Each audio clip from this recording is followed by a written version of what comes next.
Qué honor estar con todos ustedes hoy aquí y qué alegría poder estar en Costa Rica de nuevo. Las primeras imágenes que tengo yo en mi mente eran de esas ridículas películas o cuentos que la gente contaba del Amazonas, esos bosques encantados y con unos árboles enormes, donde colgaban unas víboras terribles que daban mucho miedo, y luego unos ríos llenos de de peces feroces que se comían a la gente, y por supuesto unos indígenas que eran muy exóticos y que se comían a los blancos que trataban de llegar a hablarles y los decapitaban. Entonces, qué triste que se proyectaran de esa forma, ¿no? Lo último que me pude imaginar era que tanto tiempo de mi vida sería dedicada precisamente a trabajar en la Amazonía. Entonces hoy les voy a contar un poco lo que ha sido la trayectoria mía aquí, trabajando aquí en Costa Rica, lo que ha sido el trabajo con las comunidades indígenas en la Amazonía y también lo que fue para mí enfrentar una serie de prejuicios y de temores.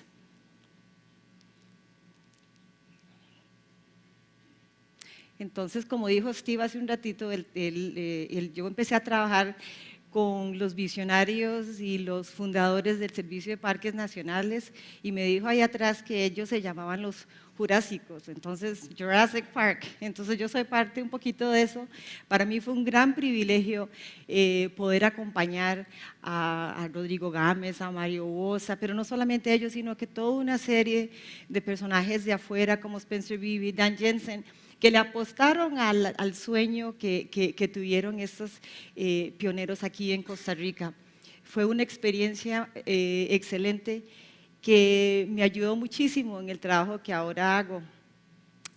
Cuando se cerró el ciclo aquí en Costa Rica, después de dejar las organizaciones grandes para las cuales mi esposo y yo trabajábamos, decidimos que necesitábamos una organización diferente que pudiera trabajar muy de la mano con los indígenas en la Amazonía. Entonces, tomamos los consejos del profesor Richard Evan Schultes de Harvard.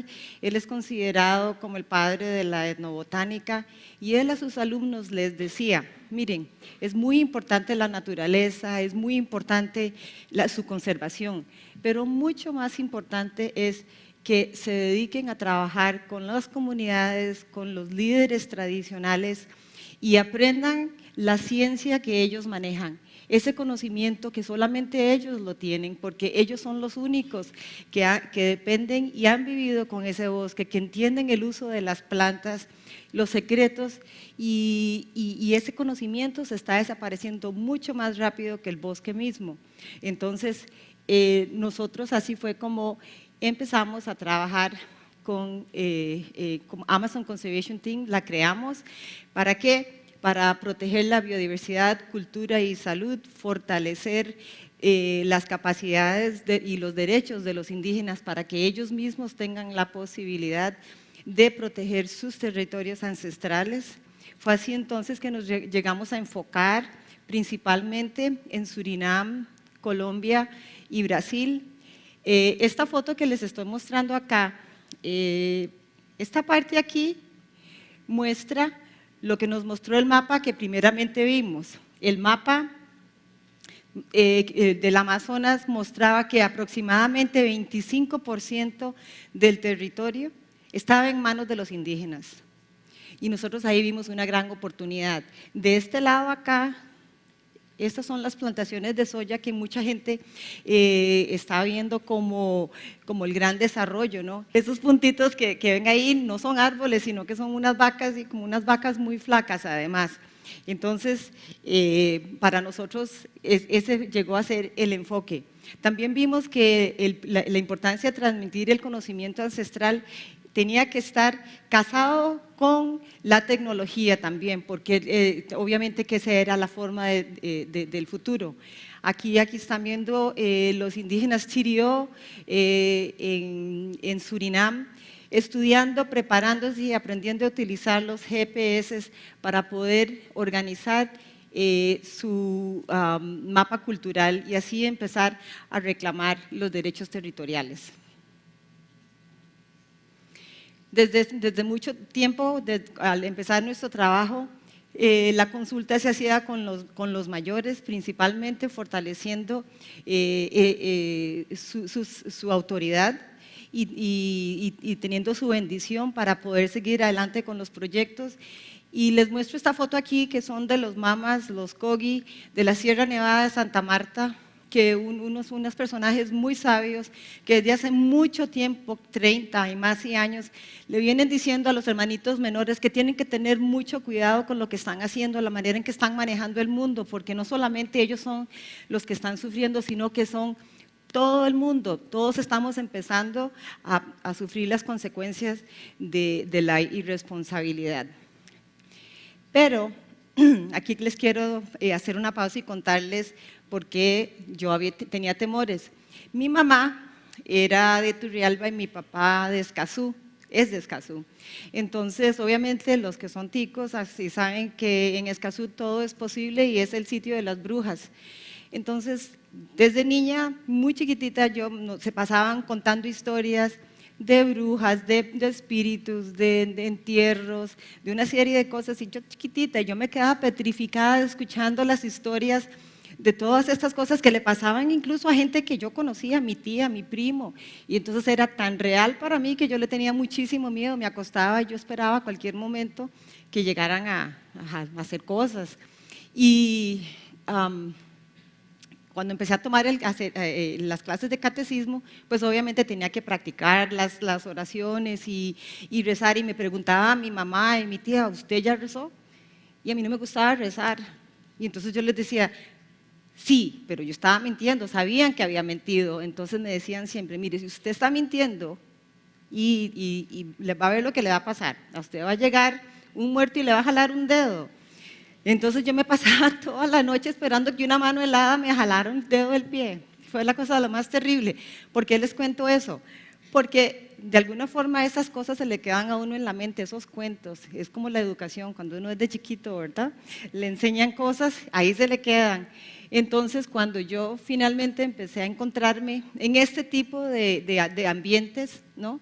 Estas son básicamente los círculos de consensos, en la manera en que trabajamos, donde nos sentamos por horas en la noche, tratando de llegar a un acuerdo, pero siempre se empieza con hacerle honor a los ancestros, hacerle honor a lo espiritual, y luego se empieza a hablar de cuáles son los proyectos, cuáles son las cosas que se quieren hacer. Obviamente que en este contexto, pues, se hablan en diferentes lenguas, obviamente, pero no solamente eso, sino que se habla también de diferentes mundos, el mundo debajo del río, por encima, de las estrellas, es decir, una cantidad de cosas que poco a poco fui entendiendo, y no lo manejo obviamente, pero lo respeto y entiendo por qué ellos le dan ese manejo y la importancia.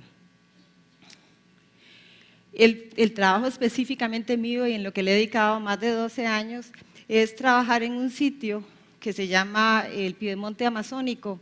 El Piedemonte Amazónico básicamente son dos departamentos en la frontera con el Ecuador, es Putumayo y Caquetá, trabajando con 5 grupos indígenas que son denominados la cultura del yagé. El yagé, para algunos de ustedes tal vez la hayan escuchado, pero es muy comúnmente conocida como el ayahuasca. Es una medicina muy importante para la sobrevivencia de estos grupos, y ellos estaban muy preocupados, ¿no?, por fortalecer primero la medicina tradicional antes de empezar a conversar y hablar de la conservación de sus territorios. ¿Por qué? Porque nosotros queríamos entrar a un sitio de extremo conflicto, pero sin embargo muy importante para la biodiversidad. De hecho, el Piedemonte Amazónico colombiano es considerado como uno de los centros de biodiversidad más importantes en todo el mundo. Sin embargo, ahí sí debía haber tenido miedo, porque ahí se encuentra de todo: guerrilla, narcos, paramilitares, de absolutamente todo. Y yo llegaba allá o llego allá todavía, y me pregunta, ¿qué está haciendo usted aquí? Una costarricense en Colombia, si los colombianos todos se van para Costa Rica más bien. Entonces, pues trabajando con ellos, ¿no? Empecé muy de cerca a entender por qué era que la medicina para ellos era tan importante para el manejo de sus comunidades, de sus territorios.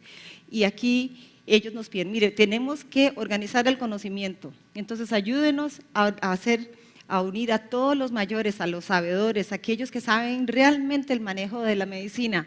Entonces así se creó bajo el liderazgo del Taita Luciano Mutumbajoy, de la etnia Inga, la Unión de Médicos Yaceros para la Amazonía Colombiana, y bajo el liderazgo de él y el Consejo Mayor, liderado por el Taita Fernando Mendúa, que llegó a vivir como 115 años, algunos dicen que hasta más, pero con ellos empezaron a diseñar todo un plan de vida donde se hablaba de la educación, se hablaba de sus territorios y de la salud, pero siempre el eje central, la medicina tradicional. Entonces, cuando yo al principio les hablaba de la conservación, ella me decía, suave, tranquila, usted que se acelere, espérese un momentito. Yo decía, mire, es que los territorios de ustedes se están reduciendo, tenemos que salvar algo, y los territorios de ellos ya eran muy pequeños, eran chiquititos, y yo les decía, mire, 5.000 hectáreas por aquí, lo podemos hacer.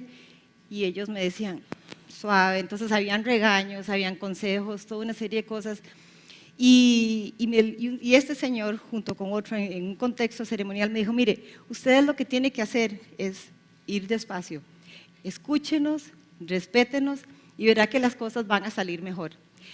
Fue así que en el 2002 se creó el primer parque en esa región para ser comanejado junto con el gobierno y los indígenas, Alto Fragua e Indiguasi. Ya no eran 5.000 hectáreas las que se estaban proponiendo para la conservación, sino que fueron 67.000 hectáreas. Es decir, eso fue una cosa extraordinaria para mí.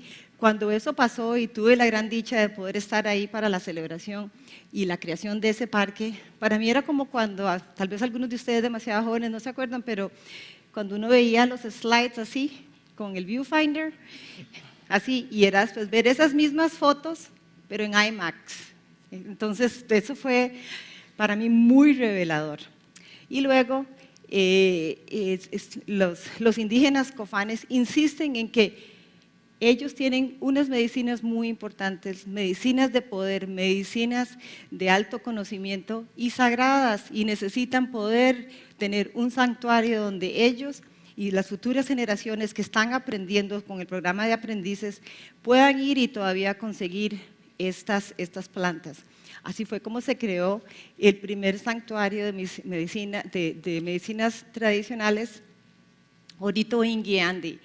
Este santuario es particularmente importante, ¿por qué? Porque por primera vez en América Latina, creo yo, se crea un santuario basado en la visión de los indígenas y que es validado por la Academia de Ciencias, donde ellos reconocen el valor no material de este santuario.